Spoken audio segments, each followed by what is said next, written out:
இதுவே எங்க அம்மாவா இருந்தா ஹாஃப் அன் ஹவர்ல சூப்பரா செஞ்சுருவாங்க. இன்னும் பெட்டரா நீ பண்ணிருக்கலாம். ஒரு 2 வாய் வைப்பாரு, வச்சுட்டு அப்படியே வச்சிருவாரு. எனக்கு வேணாம், நான் எங்க அம்மா வீட்டுக்கு போறேன். வீட்டில் ஒரு சமையல் நடக்கும்போது நீங்க எப்படி வெளியில போய் சாப்பிடுங்க? அம்மா வீட்டு தான் வெளியில. சாம்பார் தவிர நான் வேற என்ன வச்சாலும் வந்துட்டு அவர் சாப்பிட மாட்டாரு. ஆனா அவங்கள நான் சாப்பிடக்கூடாதுன்னு சொல்லல சார். அது வேறு சொல்லுவீங்களா? நீ சமைக்க வேண்டாம், ரெஸ்ட் எடுத்துக்கோ, அம்மா சமைக்கிட்டு பார்த்துக்கலாம்னு சொல்லிட வேண்டியது. அந்த மாதிரிலாம் சொல்ல மாட்டாரு. குரூப் 4 எக்ஸாமுக்கு நான் சொல்லுவேன், ஏங்க நான் போடுறேன், நீ பாஸ் ஆக மாட்டே, போடாத. உன் பேருக்கு பின்னாடி அது போகிறதுக்காக மட்டும் நீ அது பேருக்கு பின்னால போட்டுக்கிறதுக்காக கூட படிச்சா தான் என்ன? அப்பா இருக்கிற வரைக்கும் தான் இவர் என்னை படிக்க வச்சாரு. அப்பா இறந்துட்டாங்க. அதுக்கப்புறம் நீங்க என்னெல்லாம் ஜாலியா சொல்றத கூட உங்க மனைவிமார்கள் சீரியஸா எடுத்துக்கிறாங்க. ஒரு கற்பூரம் கொளுத்துறானா கூட அதை கரெக்டாக ப்ராப்பராக பண்ண மாட்டாங்க. கற்பூரம் இருக்கா மேடம்? வாங்க, உங்களுக்கு கொளுத்த தெரியுதான்னு இப்போ தெரிஞ்சுக்கலாம். அப்படியே அவங்க ஒரு தடவை கொளுத்த போறது இல்லை, அதனால நீங்க பயப்படாங்கன்னா கையில் வச்சுங்க. பஸ் அவங்களுக்கு தான் ஏத்தே தெரியாது, நீங்க ஏன் பயப்படுறீங்க? ஐயோ பைபிள்ல ஏதோ பிளான் பண்ணுதே. பண்ணிட்டாங்கன்னா அவங்கள கரெக்டாக வளர்த்துருக்காங்க. சரியா? காட்டுங்க. இவ்வளோ மகிழ்ச்சியா நீங்க இருந்து நான் பார்க்கவே இல்லை. ஷோ ஆரம்பிச்சதுலேருந்து. ஏய், இந்த கிச்சிக்கால் வேலையெல்லாம் என்கிட்ட வச்சுக்கிறாத. ஒத்த கால தனியா வெட்டிப்பிடி ஒண்ணே. ஒரே ஸ்டேக்கில் பற்ற வச்சுட்டாங்களே. இது எலக்ட்ரிக் சுடுகாடு. ஊட்டி விடுறதுன்னா அவங்களுக்கு வீட்ல இருந்தே பழக்கப்படுத்தி விட்டுருக்காங்க. நல்லா பசியில சாப்பிட்டுட்டு இருக்கப்போ எங்க ஊட்டி விடுங்க, எங்க ஊட்டி விடுங்கன்னு. இந்தா சாப்பிடு. என்னங்க இது? நீ தின்ற தின்னுக்கு இப்படி தானே பண்ண முடியும்? ரொம்ப ரேரா கேட்பேன் சார். 5 மந்த்துக்கு ஒன்ஸ் அப்படிதான் கேட்டிருக்கேன், ஊட்டி விடுங்கன்ட்டு. 2 நாளுக்கு முன்னாடி கூட ஊட்டி விட்டேன் சார். அசிங்கப்படுத்துற அப்படி நாங்களும் பசியில இருக்கும்போது அவங்க பிள்ளைங்களுக்கு ஊட்டிட்டு அப்புறம் தான் நாங்க சாப்பிடுறோம். டெய்லி 3 வேளை இந்த வேலையை நாங்க பார்த்துட்டு இருக்கோம். பிள்ளைங்க பசிக்குதுன்னு சொல்றப்ப என் பசியை அடக்கிக்கிட்டு பிள்ளைங்களுக்கு ஊட்டி விடுறோம்ல. சமைக்கும் போது பாதி சாப்பிட்டு தான் சார் தெம்பா தான் சார் இதுதான் மட்டன் இருப்பாங்க. தட்டுறது. இதுதான் எக்ஸாக்டா மட்டன் தட்டுறது. உங்க அம்மா லைட்டா அப்படி பசி- செய்வாங்களா? பாதி சமைச்சே அம்மா திருப்புவாங்களா? அவங்க அம்மா அங்கதான் இருக்காங்க. எங்க அம்மா வாங்க, சமைக்கலே பாதி சாப்பிட்டுருவீங்கிறாப்ல. போய் சொல்றா. அவ்வளவு பொய் பொய் பொய் பொய் பொய் பொய்.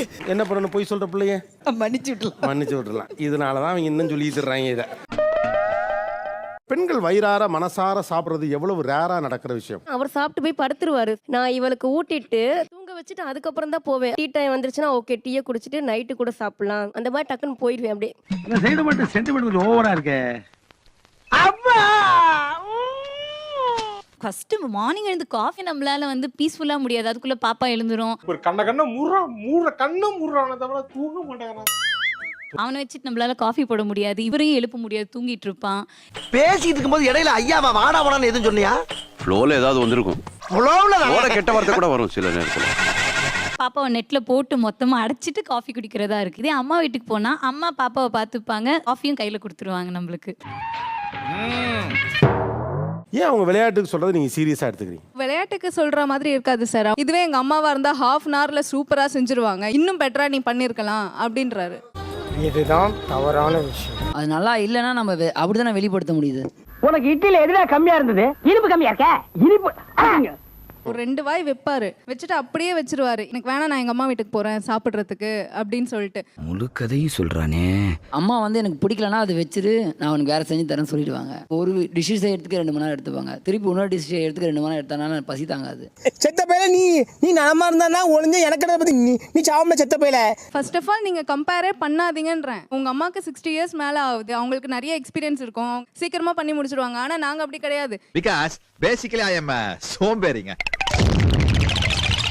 இப்போ ஒர்க் ஃப்ரம் ஹோம் வந்ததுக்கு அப்புறம் இன்னமும் எங்களோட ஒர்க் இன்னும் அதிகம் தான் இருக்கு. அந்த ஷிஃப்ட் நாங்க பார்க்கணும். இவ்வளவு வேலைக்கு நடுவில் உங்களுக்காக தானே சமைச்சு கொடுக்குறோம், அதை நீங்க ரெஸ்பெக்ட் பண்ணணும்ல. நீ கேட்ட ஒவ்வொரு கேள்வி என்ன செருப்பால அடிச்ச மாதிரி இருக்குடா. மாதிரி இல்ல, உண்மையிலே செருப்பால தான் அடிச்சது. நீங்க 2 ஹவர் சமைச்சு எனக்கு கொடுக்குறீங்க, இப்ப திருப்பி நான் உங்களை 2 ஹவர் சமைக்க சொல்றது எனக்கே அது கஷ்டமா இருக்கும். நீ அவ்வளோ நல்லவன் இல்லையா? ஸோ அதனால நான் எங்க அம்மா வீட்டுக்கு போய் நான் சாப்பிட்டுறேன். இந்த அம்மா வீட்டுக்கு கிளம்பி போய் சாப்பிட்றதுலாம் எனக்கு ரொம்ப புதுசா இருக்கு. நமக்குன்னு புதுசா கிளம்பி வரானுங்களே. சாம்பார் தவிர நான் வேற என்ன வச்சாலும் அவர் சாப்பிட மாட்டாரு. தோடா 2 வாய் எடுத்து வைப்பாரு, அந்த தட்டை அப்படியே வச்சிருவாரு. வச்சுட்டு அப்படியே நான் இல்ல எங்க அம்மா வீட்டுக்கு போய் சாப்பிட்டு வந்துடுறேன்.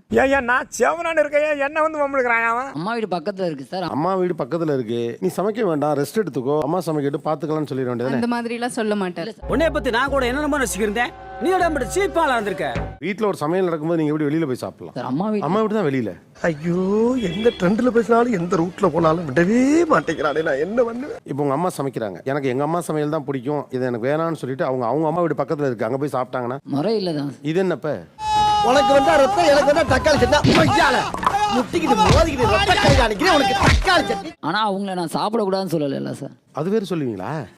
ஐயோ, இன்னைக்கு பூரா வண்டி ராங் ரூட்லயே போய்கிட்டு இருக்கு. நீங்க 3-4 நாளும் போயிட்டு நான் அம்மா வீட்டில் சாப்பிடுவேன்னா அப்போ அவங்க என்னை பத்தி என்ன நினைப்பாங்க? வீட்டில் ஏதோ சமைக்கவே இல்லை, அப்படி ஒரு இமேஜ் கிரியேட் பண்றாருன்ட்டு எனக்கு கஷ்டமா இருக்கு. நல்லா இருக்கா இல்லையா நான் எங்க அம்மா வீட்டுக்கு போறேன், அது ஒரு பிளாக்மெயில் மாதிரி இருக்கு. இன்னும் கொஞ்சம் நல்லா பண்ணலாம், இன்னும் கொஞ்சம் நல்லா பண்ணலாம், அது கொஞ்சம் ப்ரெஷரை கொடுத்துட்டே இருக்கீங்க அவங்களுக்கு. அதுல அவனுக்கு ஒரு டென்ஷன், நமக்கு ஒரு சந்தோஷம், அவ்வளவுதான். அம்மா வந்து எனக்கு எப்பயுமே எந்த ஒரு குழம்பு வச்சாலும் ரசம் டிஃபால்ட்டா இருக்கும். ரசம் நான் இவருக்காக வைப்பேன், அது சாப்பிட்டுட்டு என்ன பண்ணுவாருன்னா, நாய்க்கு ஊத்தாத, குழி தோண்டி புதைச்சிரு, அது சாப்பிட்டா அது செத்துரும் அப்படின்னுவாரு. அவங்க நல்லா பண்ணியிருக்கும் போது நான் நல்லா பண்ணியிருக்கேன், எங்க அம்மா இந்த மாதிரி செய்ய மாட்டாங்க, நீ நல்லா பண்ணியிருக்கேன், அதுவும் நாங்கள் சொல்றோம். அது அம்மாட்ட சொல்லியிருக்கீங்களா? சொல்லியிருக்கேன் சார். என்ன சொன்னீங்க அம்மாட்ட? அப்படியே சொல்லுங்க. ஐயோ, பைபிள்ல ஏதோ பிளான் பண்ணுதே. ஜெயிச்சு வச்ச மட்டன் குழம்பு உன்னோட மட்டன் குழம்பு நல்லா இருந்ததுமான்னு சொல்லுவேன். எப்படி சொல்லக்கூடாது? நீ என்னமா குழம்பு வச்சிருக்க? என் பொண்டாட்டி எப்படி வைப்பா தெரியுமா? இதை கீழே கூட கொட்டிடாத, நாய் சாப்பிட்டு செத்துரும், மண்ணுக்குள்ள ஊத்தி புதைச்சு, அப்படிதானே சொல்லணும். ஏய், என்னைய வச்சு ஒன்னும் காமெடி கிமெடி பண்ணலையே. கீழே ஒரு பொருள் கிடக்குன்னா நான் அதை பார்க்காம தான் நான் போயிருப்பேன். இவர் அதை வந்து பார்த்துக்கிட்டே தான் இருப்பாரு. என்ன ரீசனா, நான் எப்போ அதை கவனிச்சு எடுக்கிறேன்னு. இவ்வளவு பெருசா வளர்ந்துருக்கியே, உனக்கு ஏன் இந்த வேலை? நான் வந்து திரும்ப அதே பக்கம் தான் வந்திருப்பேன், திரும்பவும் கவனிச்சிருக்க மாட்டேன். உடனே கூப்பிட்டு இங்க பாரு கீழே பேனா கிடக்கு, நீ என்ன கவனிக்காம மேலோட்டமே நடக்கிற, 4.5 இயர்ஸா வந்து நான் இதைத்தான் நான் உனக்கு கத்து கொடுத்துட்டு இருக்கேன், இதை வந்து அக்செப்ட் பண்ணிக்க மாட்டேன்னு கேட்கிறாரு சார். பண்ணாடிக்கு பிறந்த 12வது பிள்ளை மாதிரி பேசுறீங்களே சார். வேதனைக்கு பெத்து போட்ட வெட்டிப்பைய மாதிரி பேசுறீங்களே சார். நீங்க டீச்சரா? எப்படி சார் கரெக்டா சொல்லிட்டீங்க? பழக்கம் தாமா. பாத்தியில ப்ராடக்ட்ட 30 வருஷம் எக்ஸ்பீரியன்ஸ் எப்படி பிடிச்சது பாத்தியா? பொருள் வந்து இப்படிதான் இருக்கணும் அப்படின்றத நம்ம வச்சிருப்போம். அதே மாதிரி அவங்க கிட்ட எதிர்பார்க்கிறோம். நம்ம எப்ப பார்த்தாலும் கவனிக்காத மாதிரியே போறாங்க. அந்த நேரத்துக்கு அதை எடுத்து வைக்கலாம்ல. மறந்துட்டேன். வீட்டில் உங்களுக்கு உதவிக்கு வேற யாராவது இருக்காங்களா? இல்ல. அப்ப நீங்க என்ன பண்றீங்க? நீங்க உதவி தானே பண்ணணும். வேர்வை வர்ற வேலையா தர்றாங்கப்பா, அதை போய் நம்ம எப்படி ஏத்துக்கிறது? அதை விட்டுட்டு 5 ரூபா நோட்டை கீழே போட்டுட்டு எப்ப எடுக்கிறான்னு பார்ப்போம். சில விஷயங்கள் சரியா நடக்கணும்னு நான் விரும்புறேன் சார். ஒரு விஷயம் சரியா நடக்கணும்னா அது எதன் வழியா கொடுக்கப்படும்னா நீங்க பங்கேற்பதன் வழியா தான் அதை சரி செய்ய முடியும். ஐயா, இவ்வளவு நாளா மூடி கிடந்த அறிவு கண்ணே, நீங்க திறந்துட்டீங்கயா. குரூப் 4 எக்ஸாமுக்கு நான் சொல்லுவேன், ஏங்க நான் போடுறேன், நீ பாஸ் ஆக மாட்ட, போடாத. உனக்கு புத்தி சொல்ற அளவுக்கு எனக்கு அறிவு கிடையாது. என்ன நான் 2ஆம் கிளாஸ் ஃபெயில் ஆனவன். படிக்க விரும்புகிற மனைவியை உனக்கு பாஸ் ஆக முடியாதுன்னு சொல்றீங்க சார். எக்ஸாமுங்க அப்ளை பண்றாங்க சார், வீட்டில் படிக்கணும்ல, அது புக் வாங்கி அதை படிக்கணும்ல, அதெல்லாம் படிக்கல. வாங்கிட்டு வந்து தரது இல்லைங்க சார். அவங்களோட நான் கம்மியாக தான் படிச்சிருக்கேன். எனக்கு இந்த புக் வாங்கி கொடுன்னு சொன்னா நான் வாங்கி கொடுக்க போறேன். அதை பத்தி சொல்லவே இல்லையே. கிடையாதுங்க சார், ரீசன் அது கிடையாதுங்க சார். அவன் போய் சொல்றான் ரெஃப்ரி, அவன் போய் சொல்றான், அது மிகவும் ஆபத்தான மிருகம். டிகிரி படிக்குள்ள எனக்கு மேரேஜ் ஆயிடுச்சு, அரியர் இருந்துச்சு, அதை அடிக்கடி சொல்லி காட்டுவாரு, நீ காலேஜ்ல அரியர் வச்சா நீ என்ன எக்ஸாம் எழுதி பாஸ் ஆக போற. கிருத்தரம் புடிச்சறேன். போயிருந்தா பாஸ் ஆயிருந்திருப்பான், போல அதனால ஃபெயில் ஆயிட்டேன். என்னால முடியும் அப்படின்னு சொல்லுவேன், இல்ல நீ அரியர் வச்ச, உன்னால முடியாது, அடிக்கடி அதை சொல்லி காட்டுவாரு. என்ன பண்ணா நீங்க பாஸ் பண்ண முடியும்? நான் பாஸ் ஆயிட்டேன் சார். பாஸ் ஆயிட்டீங்க? பாஸ் ஆயிட்டேன். அதான் பாஸ் ஆயிட்டாங்களே, ரொம்ப சந்தோஷம். அரசுல கூட இப்ப பிஏ இங்கிலீஷ் போட்டாங்க சார். போதும் நீ ஒன்னும் படிக்க வேணான்ட்டு இப்ப பணம் கட்டல அவரு. என்ன ஃபீலிங்ஸ் உன் பேருக்கு பின்னாடி அது போறதுக்காக மட்டும் நீ அது போட்டு பேருக்கு பின்னால போட்டுக்கிறதுக்காக கூட படிச்சா தான் என்ன வந்து இப்ப நான் என்ன உங்களை சொல்றது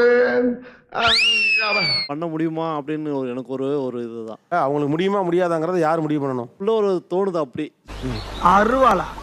அருவா அப்ப தேவைப்படாது, தேவைப்பட்டா பின்னால வாங்கிக்கிறேன். எங்க அப்பா இருக்கிற வரைக்கும் தான் இவர் என்ன படிக்க வச்சாரு. அப்பா இறந்துட்டாங்க, அதுக்கப்புறம்